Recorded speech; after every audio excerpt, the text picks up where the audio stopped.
Adoptive parents kicked me out at 17 for getting pregnant and refusing to keep my baby. 20 years later, their biological son reached out to me. When I was 17, my adoptive parents kicked me out and disowned me because I got pregnant and refused to give them my baby. 2 decades later, their biological son found me on Facebook and reached out.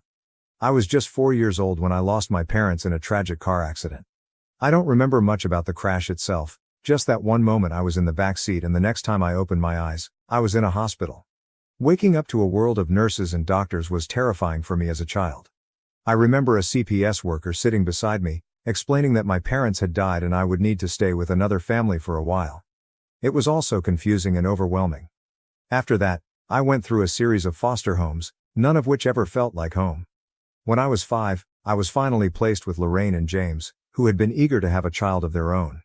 From the start, I felt their warmth and genuine care. They welcomed me into their home without hesitation, filling the emptiness I had felt from losing my own family. It seemed like, after all the tragedy, I had finally found a second family. However, as soon as I moved in, I noticed that James was very strict and disciplined, while Lorraine seemed to always follow his lead. I later learned that James's strictness was due to his background as an Army veteran who had been injured in action. His military experiences explained his obsession with meticulous planning and order. Understanding this didn't make it any easier when he would get angry over small things, like being a minute late for church. His strictness often left me feeling anxious and like I had to walk on eggshells around him. Lorraine, on the other hand, was more laid back but also drank a lot when James wasn't around. I watched her finish entire bottles of wine by herself, and she always seemed lost in her thoughts. She rarely asked about my school or homework, and aside from drinking, her main activities were cooking and cleaning because James was very particular about that. At first, things were smooth and I didn't witness many conflicts between them, but as I grew older, I began to see James's true nature. He was abusive. For James, my academic performance was everything. He constantly pressured me to improve, and if anyone outperformed me, he would get enraged. Even the slightest dip in my grades would result in him hitting me and calling me stupid. He frequently threatened to send me back to the orphanage if my marks didn't meet his expectations. As a child, I didn't realize this threat was empty, and it terrified me each time he mentioned it. I worked tirelessly to avoid being sent back. I also observed Lorraine and James having arguments, which would end with James dragging her into their bedroom. She would emerge with bruises on her hands and face. At first, I didn't understand what was happening, but it soon became clear that he was physically abusing her. To keep me from witnessing his violence, he would isolate Lorraine. I couldn't understand why Lorraine never called the police. After their fights, she would just sit and cry for hours, while James would drink beer and watch TV. Realizing James's abusive nature made me fear being alone with him or doing anything that might upset him. But as anyone who has lived in an abusive environment knows, abusers will find any excuse to lash out. No matter how careful I was or how hard I tried to avoid provoking him, he always found a reason to be angry. Initially, it was all about my grades, but as I grew older, his focus shifted. It wasn't just about academics anymore. He criticized everything. From the clothes I wore to the friends I chose and even any romantic interests I had. He insisted I come straight home from school, claiming that spending time with friends was a distraction and that they would amount to nothing. According to him, I needed to keep my focus solely on my studies. Unbeknownst to James, Lorraine discreetly allowed me to spend an hour with my friends after school. Knowing that James wouldn't return until later in the evening, she saw it as a small chance for me to enjoy some normalcy and social interaction beyond the tense atmosphere at home. These brief moments away from the constant pressure and scrutiny were precious to me, and I valued the time spent with my friends, even if it was short-lived. Lorraine's quiet act of kindness meant a great deal to me. However, things took a turn for the worse when James lost his job. The job loss seemed to heighten his frustration and anger, worsening the already abusive environment at home. With the added strain of financial instability, James became even more unpredictable and volatile, lashing out over the smallest things. I recall one night when Lorraine had just finished making dinner. As James sat down and glanced at the meal, he erupted into a furious rant about how it didn't meet his standards. He began yelling and slamming the table, berating her and threatening to throw her out if she couldn't cook properly. In his rage, he threw his plate against the wall, leaving Lorraine and me in a state of fear as we watched him. I could feel my whole body trembling. When I finally ate the food, I found nothing wrong with Lorraine's cooking. Over time, James's drinking worsened. With his unemployment and idle days, beer cans accumulated in the living room each morning, which Lorraine had to clean up. I also found myself unable to spend time with my friends as James would harshly criticize me if I was even a minute late coming home from school. At 15, a classmate named Harry confessed his feelings for me and asked me out on a date. Despite my anxiety over James finding out, I was eager to experience a date and explore my feelings as a teenager. So, despite my worries, I agreed to go out with Harry. We met at a local coffee shop after school and spent the afternoon chatting and getting to know each other. That date turned out to be one of the best decisions of my life, as it marked the beginning of our love story. Harry was everything James was not, gentle and kind to everyone, including animals. He would bring me my favorite flowers whenever he could, saving up his pocket money to do so. Having never had a good role model, I didn't expect much, but Harry treated me with the care and respect I had always wanted. James was always a bit suspicious and would question me about whether I was spending time with any boys. I would deny it, silently hoping he wouldn't uncover the truth.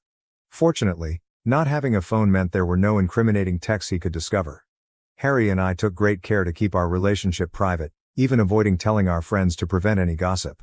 Harry understood my fear of James and was willing to keep our relationship a secret. When prom approached, Harry and I decided to attend with our group of friends to avoid drawing any unwanted attention. However, when James learned of my plans to go to prom, he outright forbade it. He dismissed it as a waste of time and refused to buy me a dress.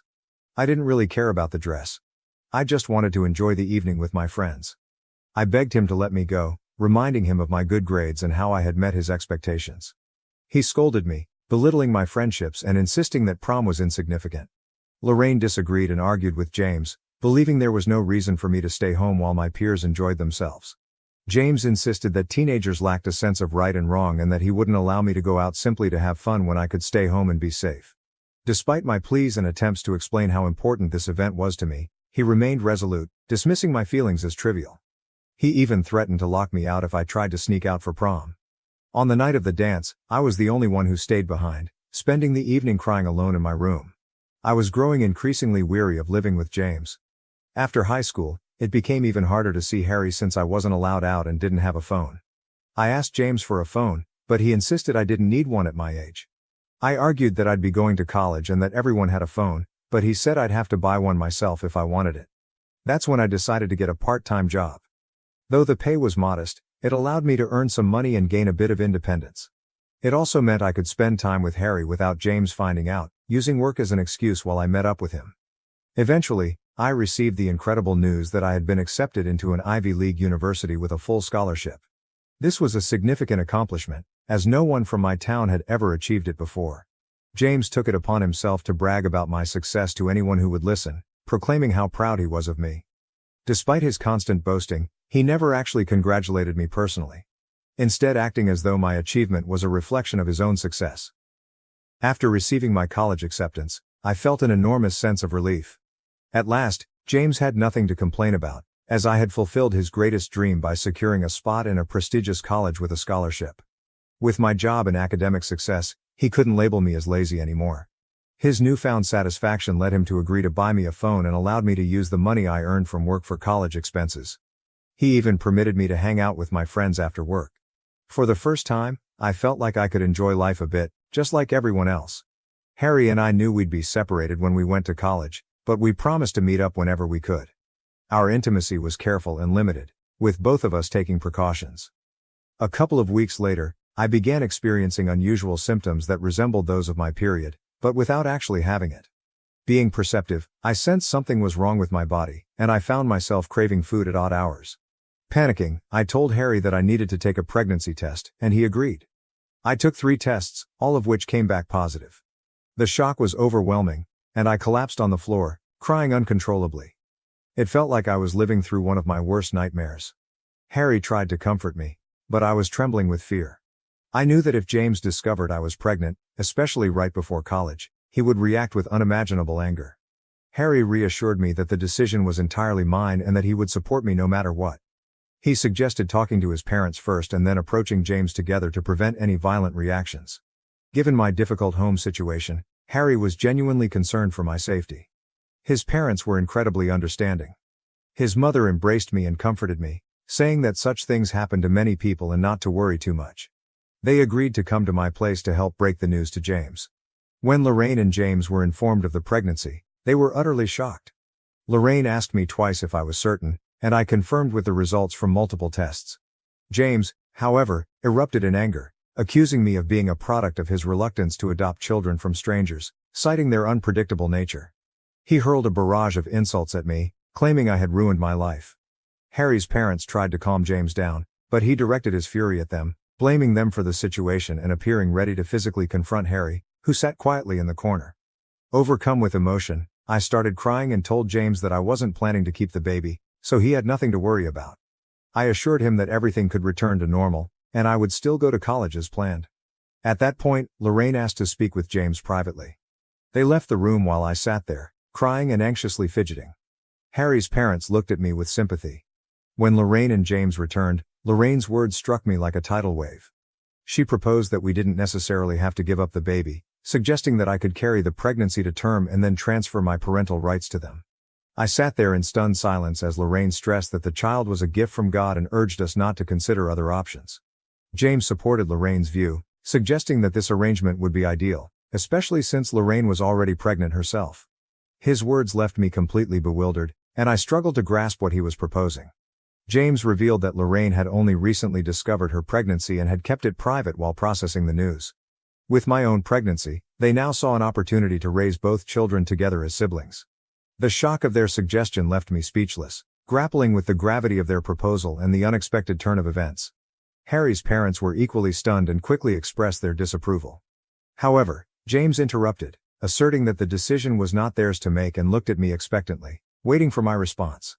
Overwhelmed with anxiety, I knew deep down that I couldn't agree to Lorraine and James's proposal.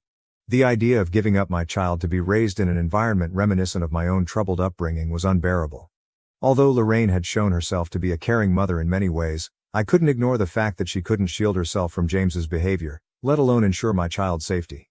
The thought of subjecting my unborn child to the same uncertainty and potential danger was unacceptable. While I cherished the thought of becoming a mother one day, I knew the timing and circumstances were far from ideal. I couldn't bring a child into the world under these conditions, knowing I couldn't guarantee their safety and well-being. I firmly told James that, although I was glad to be gaining a sibling soon, I couldn't proceed with the pregnancy. I was neither mentally nor physically strong enough to handle it. The idea of watching my child grow up with Lorraine and James, while pretending they were just a sibling, was inconceivable. Living a lie and denying my child the truth about their parentage was something I simply couldn't endure. When I shared my decision, Lorraine broke down in tears, expressing her disappointment that I couldn't do this for her despite all the sacrifices she had made for me. James, visibly enraged, got up and began pacing the room. I tried to explain my stance, but they refused to understand. Harry's mother stepped in, supporting my choice and offering to arrange an appointment with a gynecologist to move forward with the procedure. Lorraine's crying intensified, and James started shouting, asking if I was satisfied now that I was causing her so much pain. He then demanded that I pack my things and leave the house. My shock was palpable as James declared he was fed up with me, accusing me of being ungrateful and selfish for not giving them my child. Harry's parents gently urged me to pack up quickly, clearly troubled by James's volatile behavior. I hurried upstairs to gather my important documents, photo albums, and as many clothes as I could. When I came back downstairs, James warned me to take whatever I could carry because he planned to throw out and burn the rest of my belongings the next day. I tried to speak with Lorraine, but she wouldn't even look at me. As I left, James told me I should never come back.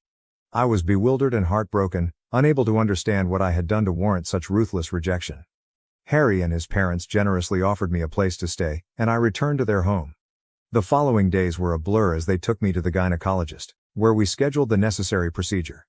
It was a difficult decision for both me and Harry, but given the circumstances, we knew it was the best choice for our future.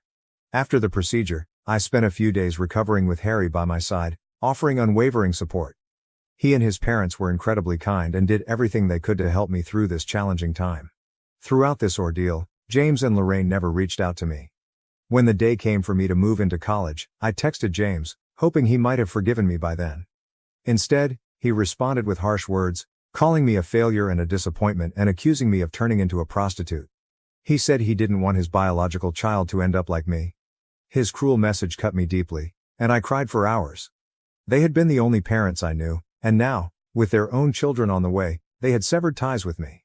My college years were challenging but ultimately rewarding. I juggled a part-time job with my studies, working hard to maintain my grades. It was tough, but I was determined to succeed. Fortunately, Harry kept his promise and supported me throughout. He would visit me at college whenever he could, and his constant encouragement helped me through the rough patches. During holidays, his parents often invited me to spend time with them, and they began to feel like family to me. I graduated with honors, achieving the distinction of KL, and Harry and his parents were there to celebrate my graduation. I secured a good job in my field, and it was a proud moment knowing all my hard work had paid off. Harry and I eventually moved in together, and our relationship grew stronger with time. We supported each other through life's ups and downs, and after several years, we decided to get married. Our wedding was a beautiful celebration of our love and commitment, surrounded by our closest friends and family. I didn't even consider inviting James and Lorraine to the wedding. As a married couple, Harry and I have continued to build our life together. Recently, we took a significant step by buying a new house and renting out our old one. Our new home has become a cozy haven where we create new memories and plan for the future. We bought the new place to be closer to Harry's aging parents, who have become like family to me as well. I want to be there for them in any way I can. It's been almost 20 years since James and Lorraine kicked me out, and I barely remember them now. Over the years, I haven't dwelled on them much, though I do recall spending my first year of college grieving their absence. By my second year, I resolved to forge a new life for myself, free from their rejection. It was painful. And building this life on my own took immense strength. They've never reached out to me, and I haven't felt the need to check in on them either. Throughout these years, Harry has been my steadfast companion and partner in every sense. Although we never had children, our two beloved dogs have brought us immense joy. We visit Harry's parents every other weekend and frequently enjoy trips and discovering new restaurants together. Looking back, I feel that my life has turned out well, and I wish I could embrace my 17-year-old self and reassure her about her future. Recently, I received a friend request on Facebook from someone named Matt with a surname that seemed familiar. When I checked his profile, I was taken aback by how much he resembled James. I accepted his request and he sent me a greeting. I replied, and he soon asked if I knew anyone named James and Lorraine. My heart raced as I realized he was their son. Nervous yet determined to be honest, I confirmed that I knew them since they had adopted me when I was 5. Matt expressed a strong desire to talk if I was comfortable, so I agreed and gave him my number. When he called, the conversation started off awkwardly, but Matt soon shared that he had always known about a child his parents had before him because he had seen my pictures in the family photo album. Whenever he asked about it, his parents would dodge the question. He had been searching for me for a long time, having learned my name from our hometown, and he had recently stumbled upon my profile by chance. His sole reason for reaching out was to uncover the truth. As I recounted the painful events of my past, including how his parents had asked me to give up my child and then expelled me when I refused, I could feel the weight of the emotions. I described their absence from my life over the years and how I had managed to cope thanks to the support of my husband's parents. The conversation was emotionally charged, and I revealed long-buried feelings. Matt's voice conveyed shock and disbelief as he absorbed my account. After a period of silence, he told me he had no idea his parents had treated me so cruelly. He had always believed their story that I had left on my own accord. He thanked me sincerely for my honesty and apologized on behalf of his parents, expressing regret for the pain they had caused me. Since our conversation, I've felt grateful for Matt's effort to reach out and his understanding, which has brought me some comfort and validation. However, I worry about how James and Lorraine will react when they learn that I've shared the truth with Matt. Did I make the right choice in revealing everything, or would it have been better to keep silent? Update 1. I wanted to share that my initial concerns were valid. Within just 24 hours of Matt reaching out to me, Lorraine and James began bombarding me with calls and texts. Since I've kept the same number all these years, it was relatively easy for them to find me. Their messages have been filled with anger and accusations, mostly centered around why I disclosed family secrets to Matt. James's message, in particular, was harsh, insisting I should have kept quiet as I had for years and not interfered between him and his son. Overwhelmed and unsure of how to handle the situation, I've been dodging their calls and messages, uncertain of the best way to address this unexpected confrontation. Update 2. I informed Harry about the situation. He was unaware of Matt's outreach and, upon learning that I had shared our past, he felt I shouldn't have done so. His concern wasn't about the truth being wrong but rather that James was clearly unstable and that this revelation would only stir up unnecessary drama in our lives. I also spoke with Matt, who told me he confronted James and Lorraine after our discussion. They attempted to deny everything, labeling me as a liar and accusing me of using them until I could escape to college. Despite their claims, Matt didn't believe them and told them to stay away from his family. He also informed them he would be cutting them off financially. Matt revealed that he and his wife had recently adopted twins, but James and Lorraine had refused to visit them, which had made Matt question their behavior. After learning about my past, Matt understood why they might have been unhappy with his adoption. He assured me he would ask them to leave us alone and extended an invitation for me to visit his twins whenever I could. He expressed a desire to get to know me better, given our sibling connection. I'm touched by his kindness and might take him up on his offer to visit his family with Harry. Update 3. It's been 7 months since my last update, and for those asking, here's what's new. I decided to block James and Lorraine from all communication channels, which has stopped their threatening messages. Matt intervened and spoke to them, so they had no choice but to back off. Harry and I have visited Matt and his wife at least 4 times over the past few months. Each visit has been warm and welcoming, and we've spent hours reconnecting, sharing stories, and bonding over our childhoods. I've also had the joy of spending time with Matt's twins, who are delightful. I'm deeply grateful that Matt reached out, and the connection with him and his family has been a source of healing and joy for me. Thank you for watching. If you haven't subscribed yet, please do so and hit the notification bell to stay updated with more shocking real-life stories happening around you.